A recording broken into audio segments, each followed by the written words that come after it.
Something shifted in California this week that most people haven't fully registered yet. Microsoft announced the closure of one of its major data centers in the state, and the timing couldn't be more revealing. This isn't just another corporate restructuring or a routine cost-cutting measure. When a tech giant pulls critical infrastructure out of the nation's largest economy, it signals something deeper about where business confidence is headed. The decision has already triggered a direct response from the governor's office, which tells you this isn't being treated as a minor operational change. Data centers are the physical backbone of the digital economy. They power everything from cloud services to AI development to basic internet functionality. Losing one means losing jobs, tax revenue, and a piece of the infrastructure that makes California competitive in the global tech landscape. What's particularly striking is the speed of the political reaction. When state leadership moves this quickly to address a corporate departure, it suggests they understand the stakes. The question now isn't just why Microsoft made this call, but whether this represents an isolated decision or the beginning of a broader pattern that could reshape the economic geography of American tech. Let's talk about what's actually happening here, because the more you look into it, the more unsettling the picture becomes. Microsoft didn't just wake up one morning and decide to shut down a data center in California on a whim. These facilities represent billions of dollars in investment, thousands of jobs when you count contractors and support staff, and years of planning. They're not temporary operations. So when a company of that scale decides to pull out, you have to ask what changed in the calculation. And more importantly, you have to ask what it means for everyone else operating in the same environment. California has been the undisputed center of the American tech industry for decades. Silicon Valley became a global brand. The state attracted talent, capital, and innovation at a scale no other region could match. But that dominance was never guaranteed by geography alone. It was built on a combination of factors: top universities, venture capital networks, regulatory frameworks that encouraged experimentation, and a cultural willingness to take risks.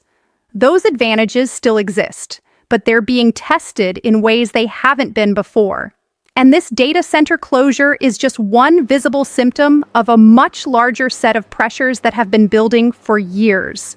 Start with the cost structure. California is expensive, and that's not news to anyone. But the gap between operating costs in California and operating costs in other states has widened significantly. Energy prices are higher, real estate is higher, labor costs are higher, taxes are higher. For a long time, companies accepted those premium costs because the benefits outweighed them. Access to talent, proximity to investors, network effects from being where everyone else was, these things justified the expense. But technology has changed that equation.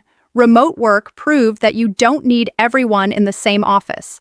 Cloud infrastructure proved that you don't need to be physically close to your servers. And suddenly, the reasons to stay in California started to look less compelling than they used to. Energy is a particularly important part of this story, especially when you're talking about data centers.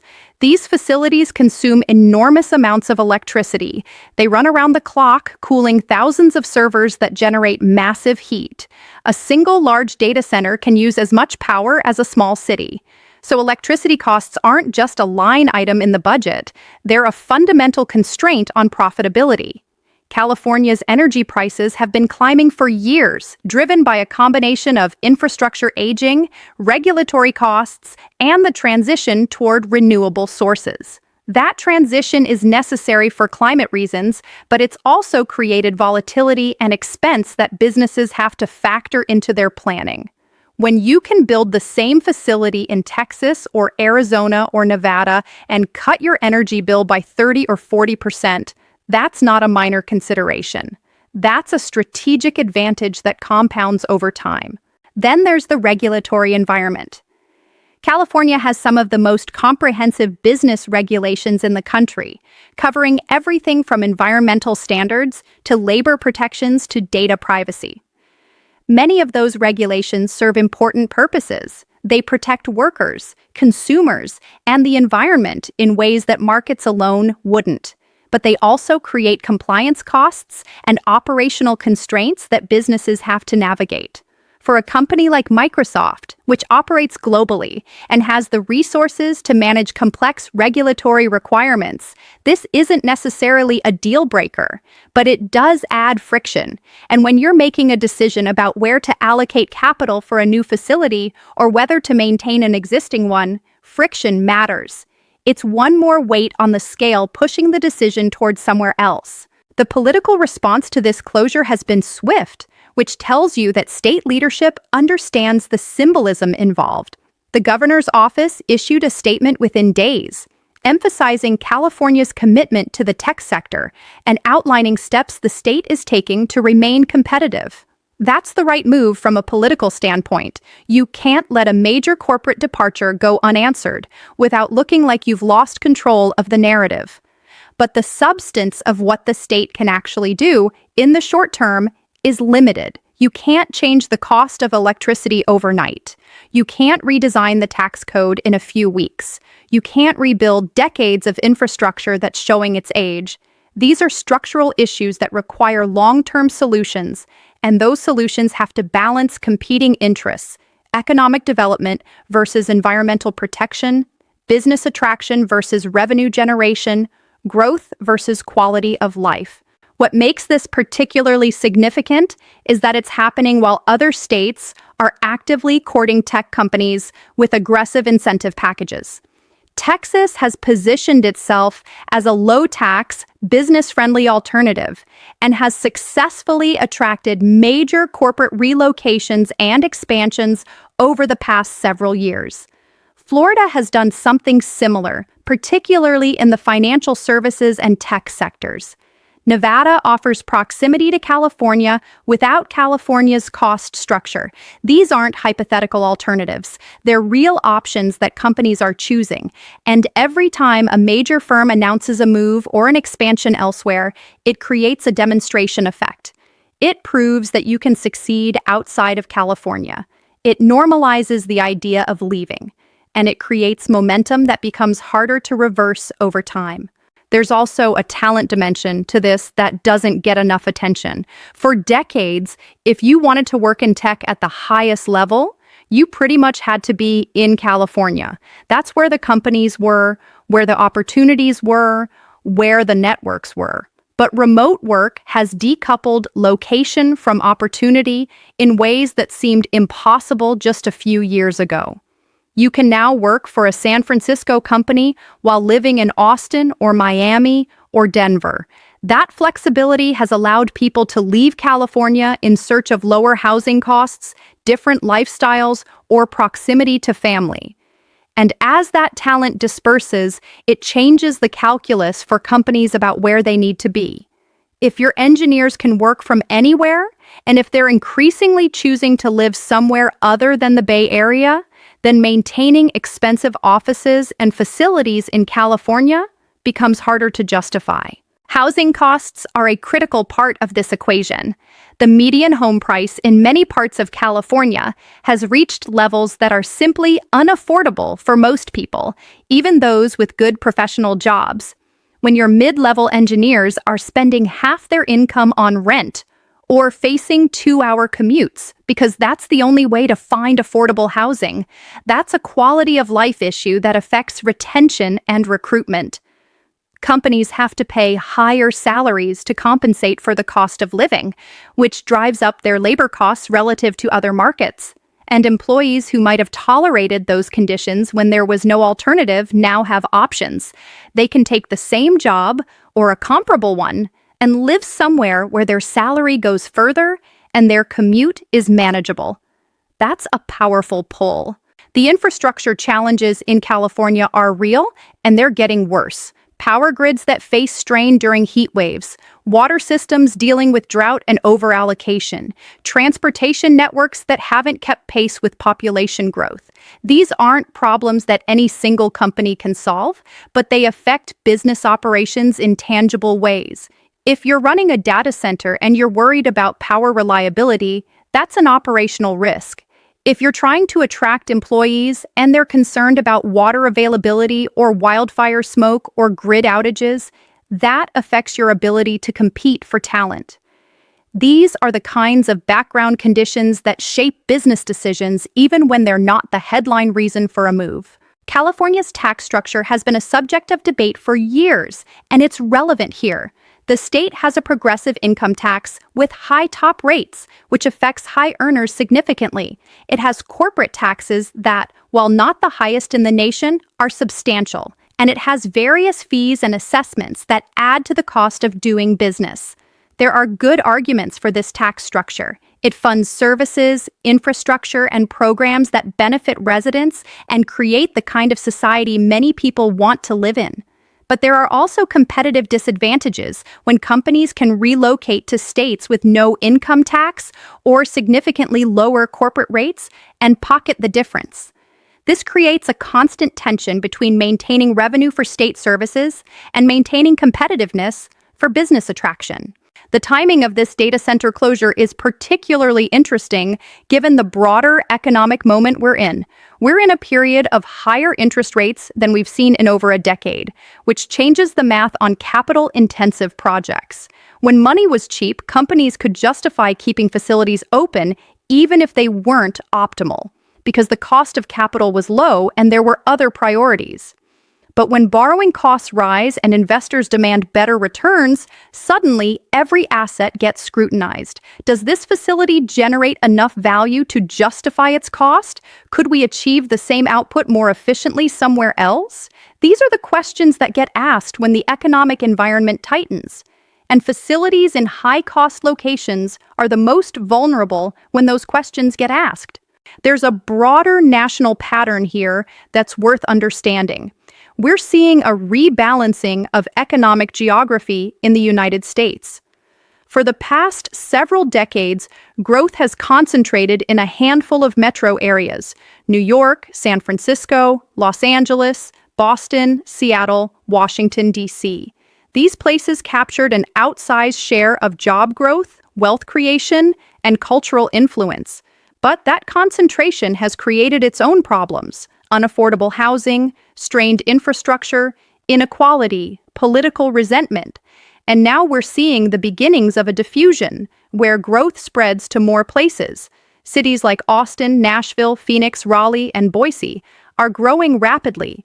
They're attracting businesses and workers who are making a calculated trade-off, accepting smaller networks and fewer amenities in exchange for affordability and opportunity. This isn't necessarily bad for the country as a whole. Spreading prosperity more evenly could be healthy. But it does represent a significant shift in where power and wealth accumulate. And it has profound implications for states like California that have benefited enormously from the concentration model.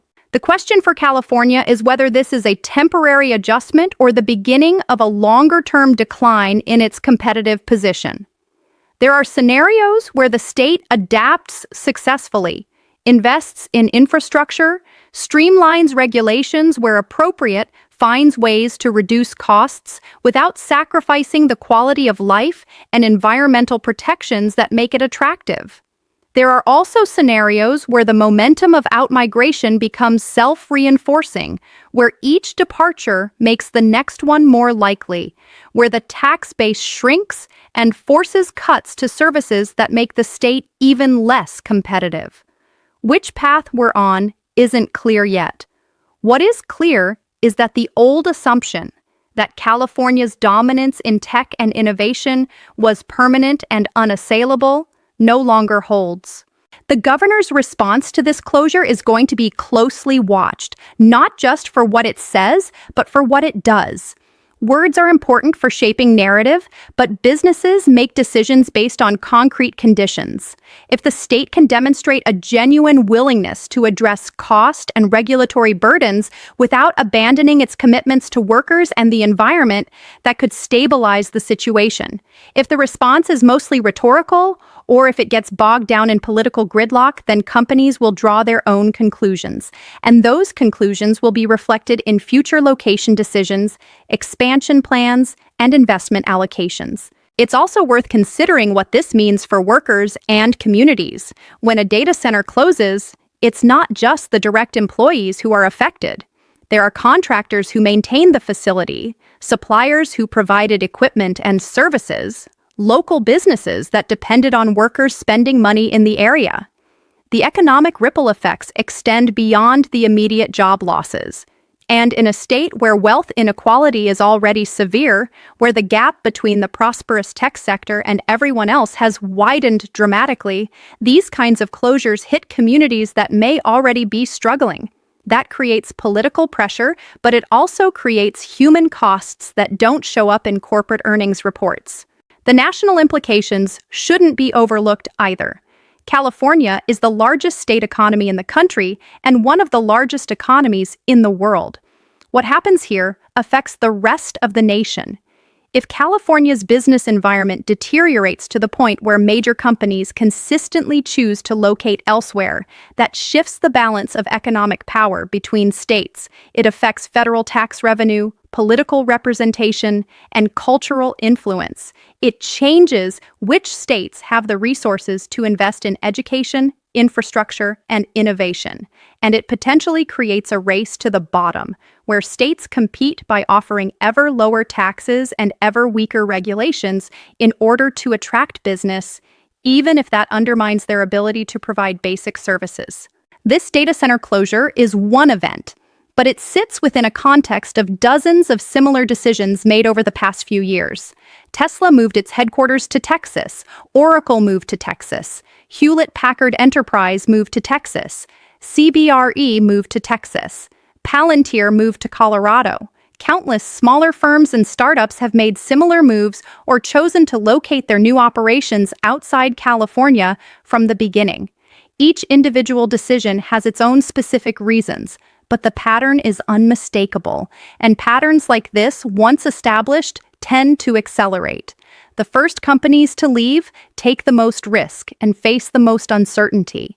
But once a path has been proven, it becomes easier for others to follow. What's particularly challenging about this situation is that there's no simple villain and no simple solution. California's high costs are partly a function of success. Desirable places become expensive because people want to be there. The regulations that businesses complain about often exist for good reasons and have real constituencies that support them. The infrastructure challenges are the result of decades of underinvestment and difficult trade-offs, not malice or incompetence. And the competitive pressure from other states is just markets working the way markets work. Solving this requires navigating competing values, building political coalitions, making long-term investments, and accepting trade-offs. That's difficult work, and it's not the kind of thing that produces quick wins or easy headlines. The underlying question is whether California can maintain its position as the center of innovation and economic dynamism, while also pursuing the social and environmental goals that its residents value. There's no inherent reason why those things have to be in conflict, but the practical reality is that balancing them requires sophisticated policymaking and sustained political will. It requires being honest about costs and trade-offs, rather than pretending that every goal can be achieved simultaneously without sacrifice. And it requires a willingness to adapt and evolve rather than assuming that past success guarantees future success. This Microsoft data center closure is a signal. It's a data point. It's a warning. Whether it's also a turning point depends on what happens next, on how the state responds, on whether other companies follow suit, on whether California can find a new equilibrium that works for businesses, workers, and residents. The answer to that question will shape not just California's future, but the economic geography of the entire country for decades to come. And right now, we're in that uncertain moment where the trajectory isn't set, where decisions being made today will determine which path we end up on. That's what makes this story worth paying attention to. Not because one data center closing is itself catastrophic, but because of what it represents and what it might foreshadow if the underlying dynamics don't change.